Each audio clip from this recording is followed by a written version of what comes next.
Against this background of sea and land, let's remind ourselves of the pattern of world trade that has developed over the centuries to the present time. This chart shows the enormous flow of trade into and around the waters surrounding the United Kingdom. It is a geographical fact that Great Britain lies astride the major trade routes of the world. About 40% of all the world's movement of shipping passes in or around United Kingdom territorial waters. There may be veins in other parts of the world, but a main artery is through the English Channel, nearly 300 movements each day.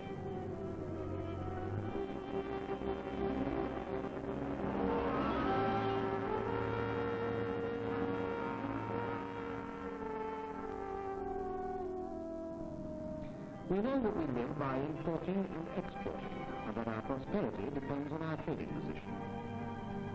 98% in volume of all our imports and exports are conveyed by sea, and of these, 35% are moved in British ships. Clearly, shipping is vital to our flow of trade. In addition, British ships at present bring in at least £500 billion a year in foreign currency by being employed by foreign countries to move their cargo between other countries of the world. Our traditional pattern of trade for the past 100 years shows a fairly steady deficit, where imports exceed the value of exports. But we save ourselves from bankruptcy and improve our standard of living by invisible exports, which in a full year amount to £1,300 million, of which shipping accounts for 400 million. It follows that not only is the freedom of the seas vital to our ability to trade, but very important to our balance of payments through the contribution of our merchant fleet and associated financial systems.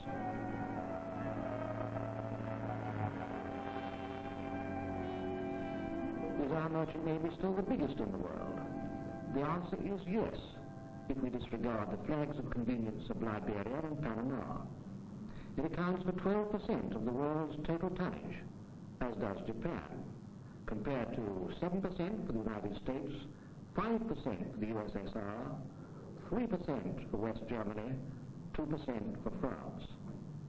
A significant fact to bear in mind is that some 55% of the world's shipping is now involved in the movement of oil. Now, what is the threat against which we have to plan our naval forces? Well, any threat is a combination of military capability and political intent. And in the case of the former, Russia and her satellites possess an enormous and formidable capability. Furthermore, at whatever aspect we look, from nuclear strategic missiles to ground forces in Central Europe or the spread of our naval forces into the oceans of the world, Russia has been steadily increasing its capability in recent years. Why? Well, that's very difficult to answer. But whereas a military capability takes many years to develop, a political intention to use it can change overnight. And that is why I believe that when faced with this situation, NATO cannot afford to relax its vigilance or to lower its guard. A look at the map reminds us how different is the geographical position of the Soviet Union, with land borders to the south and west, encased in ice for 3/4 of the year to the north and northeast, and with China lying astride its access to the sea in the southeast. It has few good warm water outlets for its flow of world trade.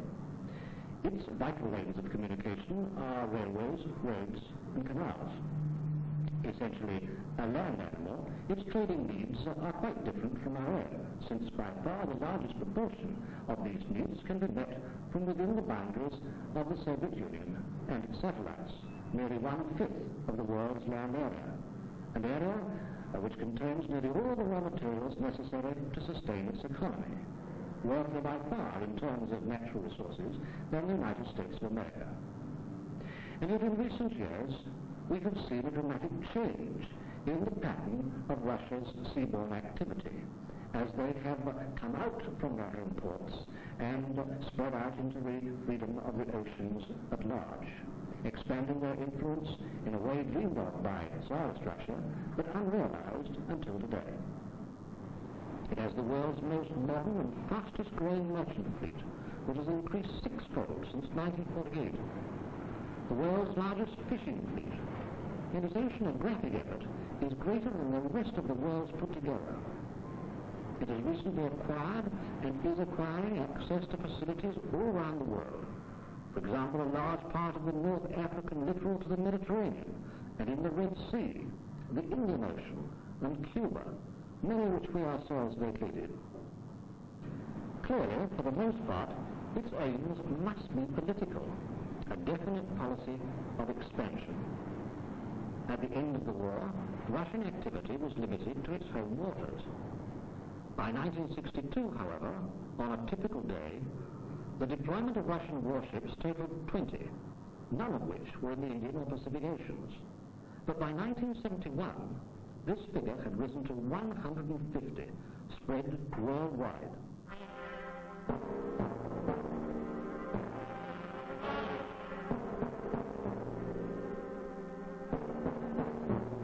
Most significant of all, the character of its navy's changed. From essentially a defensive arm equipped with submarines and vessels to protect the motherland from attack and invasion from the sea, it has spread out into the oceans at large. First slowly, as it built up the expertise, but now rapidly, as it has acquired all the paraphernalia to go with a global role. The second largest navy in the world. A vast number of submarines, an increasing proportion of which are nuclear-powered. Tankers, support ships, the ability to fuel at sea, and sophisticated guided missile destroyers and cruisers.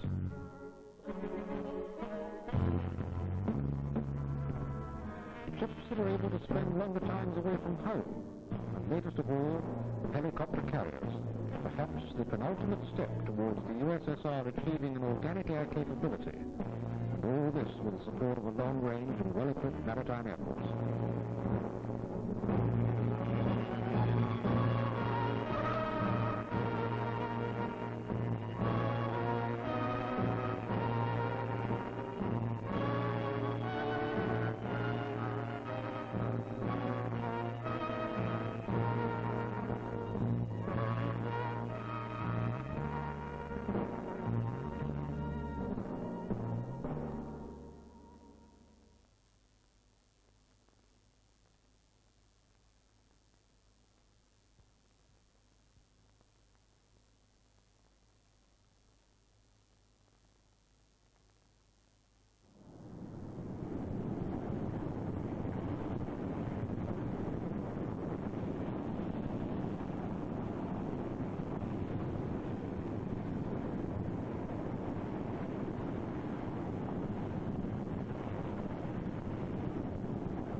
Commando carrier forms the center of an amphibious group carrying a commando brigade of Royal Marines.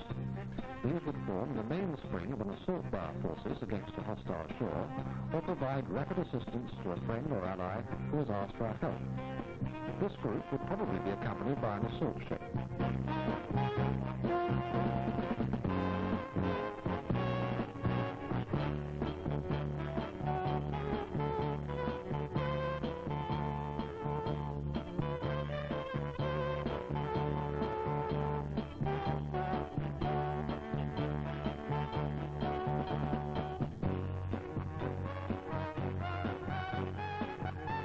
Helicopters have become the workhorses of the fleet.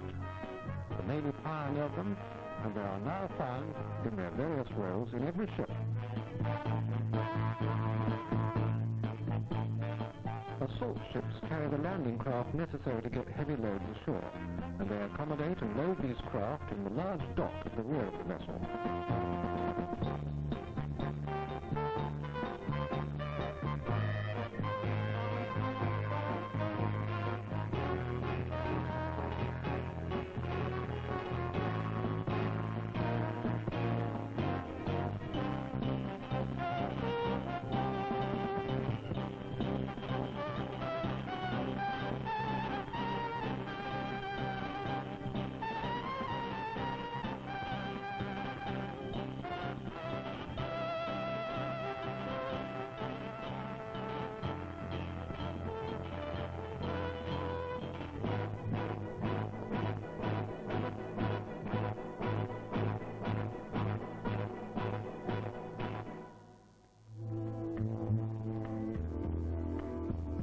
A guided missile destroyer would accompany the amphibious force, equipped with guns and close-range and long-range missiles to give local air defense.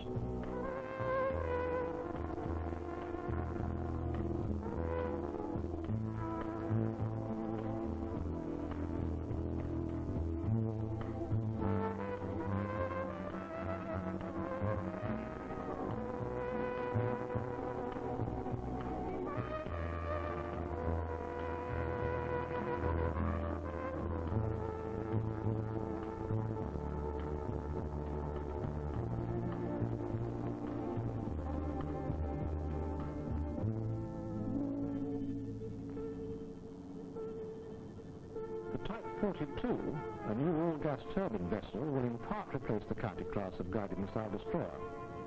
It will be fitted with Sea-Dart missiles and a new British anti-submarine helicopter, Lynx.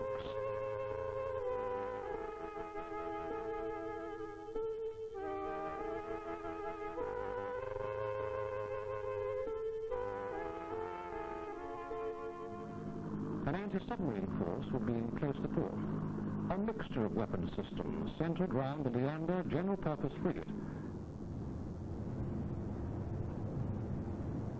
equipped with guns, powerful sonar, anti-aircraft missiles, and anti-submarine mortars.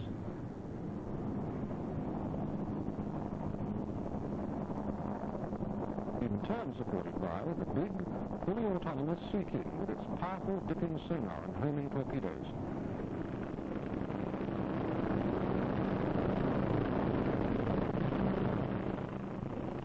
Leander's own Ross torpedo-carrying attack helicopter backs up. The new Type 21 all-gas turbine escort will in part replace the Leander and will carry Sea-Cat missiles and a Lynx helicopter.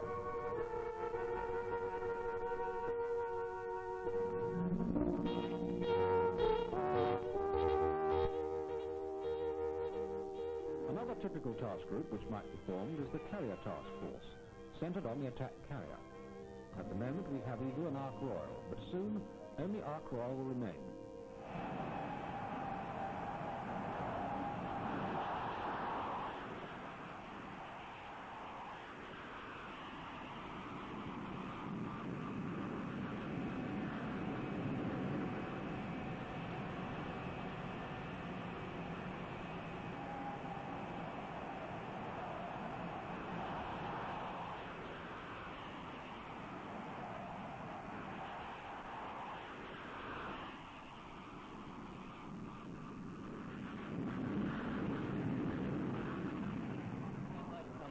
Flying course 300 and increase speed to 15 knots. Right, come around now. 15.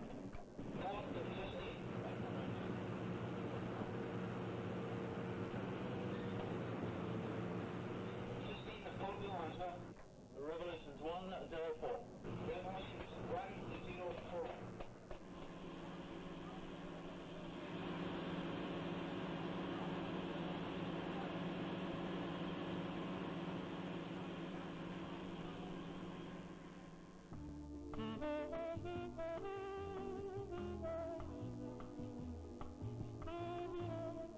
The gas recovery time will now be 14:19 after the 3 Phantoms, which are due back at 14:15.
important elements of our fleet are the ships which replenish us with ammunition, fuel, food, and stores.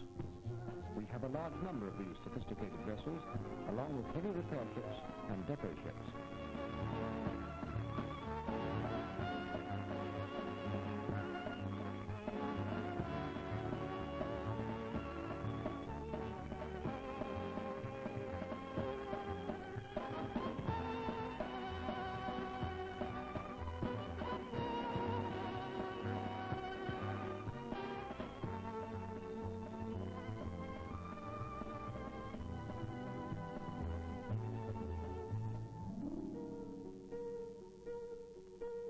The command cruiser will eventually supersede some aspects of carriers in the Royal Navy.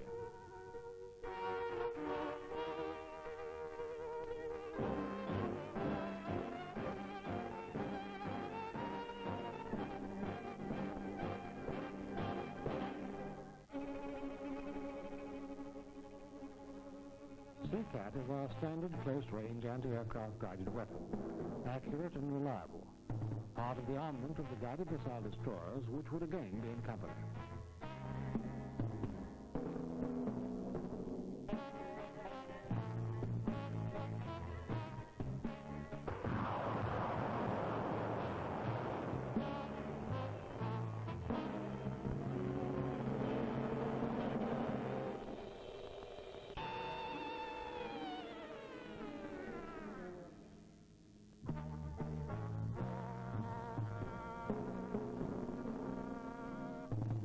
Is a much more sophisticated, longer-range anti-aircraft missile capable of destroying high or low-flying, high-speed targets.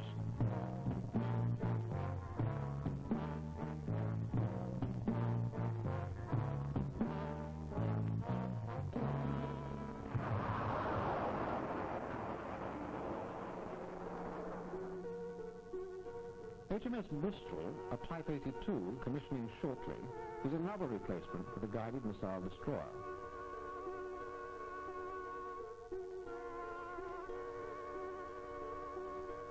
It has a number of firsts: the anti-submarine missile Ikara, the Sea Dart missile, and the Lynx helicopter.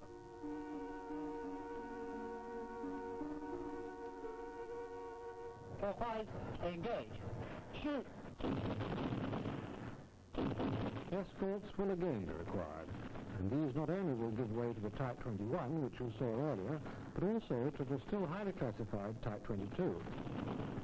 Of a more general nature, a task force of minesweepers might be required to sweep an area in order that, typically, the amphibious group could operate.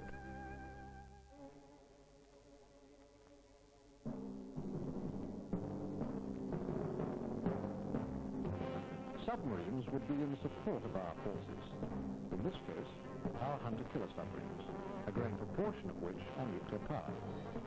Apart from these groups, and with a different role entirely, are the submarine forces used for destroying enemy surface ships. In addition, they have an important role of detecting and attacking submarines wherever they may be operating.